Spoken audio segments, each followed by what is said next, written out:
কর্মী সভা সম্মানিত সভাপতি,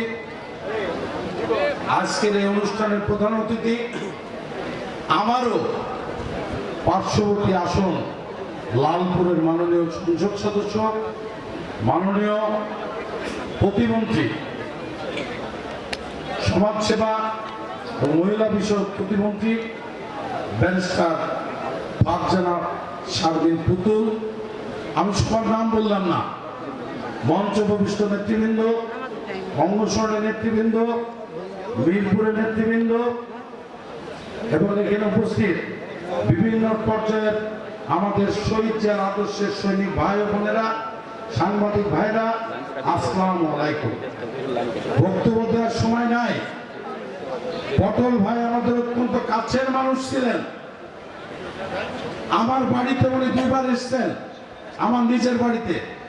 তখন আমার বাবা, আপনারা সবাই জানেন, পরবার 4 বার সংসদ সদস্য ছিল, মৃত্যুর আগ পর্যন্ত প্রতিমন্ত্রীও ছিলেন।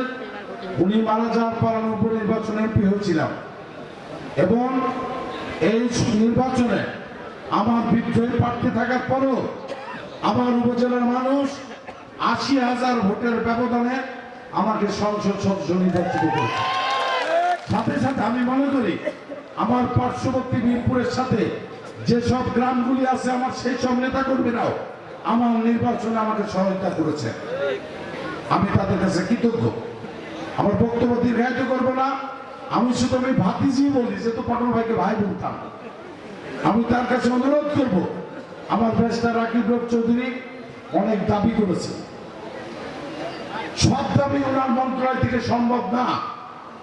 ওনার মন্ত্রণালয়ে যেগুলি সম্ভব, আমি আশা করব সমাজ সেবা অধিদপ্তরের মাধ্যমে কুষ্টিয়ায় আমাদের 3টি আসনে কেন হারলো আমি সে কথা বলতে চাই না।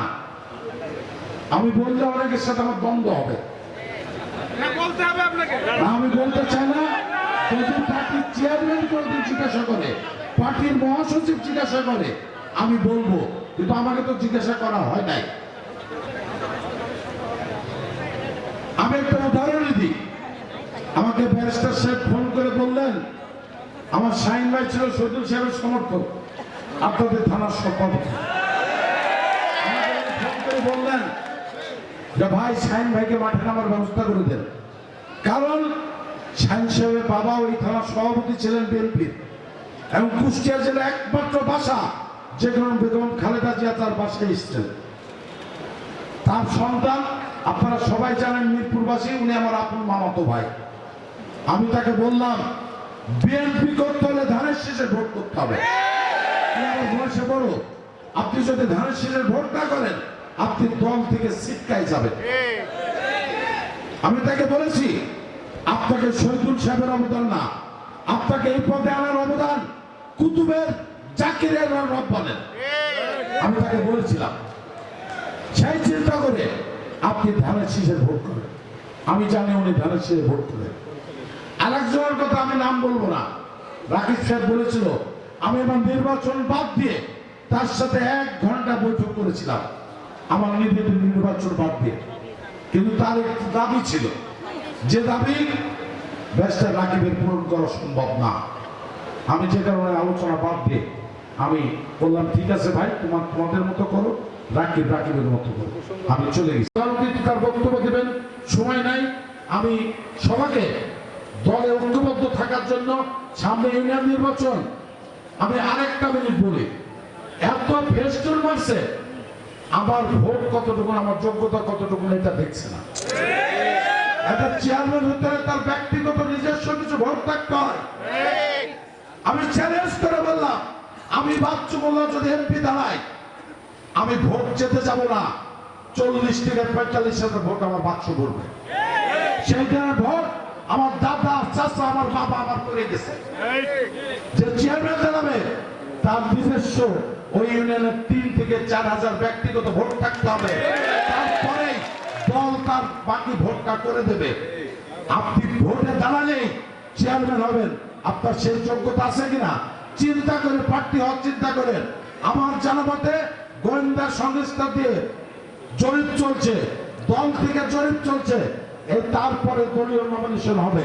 যার পিছে দল যাকে নমিনেশন দেবে তার পিছে আত্মীয় না, ভাই নাই, ভাইস্তি নাই। জামান যেমন আত্মীয় থাকে না, আওয়ামী লীগ যেমন কোনো আত্মীয় থাকে না, আপনারা কোনো আত্মীয় দেখবেন না। আগামীতে দল যাকে নির্বাচনে প্রার্থী করবে তাকে নির্বাচিত করে এই বয়স্ক ভাতা, বিধবা ভাতা, প্রতিবন্ধী ভাতা কিন্তু তাদের হাতে। আমি কিন্তু বলে দিলাম, অতএব দলের চেয়ারম্যান বানান। এই বলে আমার বক্তব্য শেষ করছি। আল্লাহ হাফেজ। বাংলাদেশ জিন্দাবাদ, বাংলাদেশ জাতীয় দল জিন্দাবাদ। শহীদ ফরুক, শহীদ জিয়ার অমর হোক। আমাদের দেশমাতা মরহুমা খালেদা জিয়া অমর হোক। আমাদের নেতা তারেক রহমান জিন্দাবাদ। আসসালামু আলাইকুম।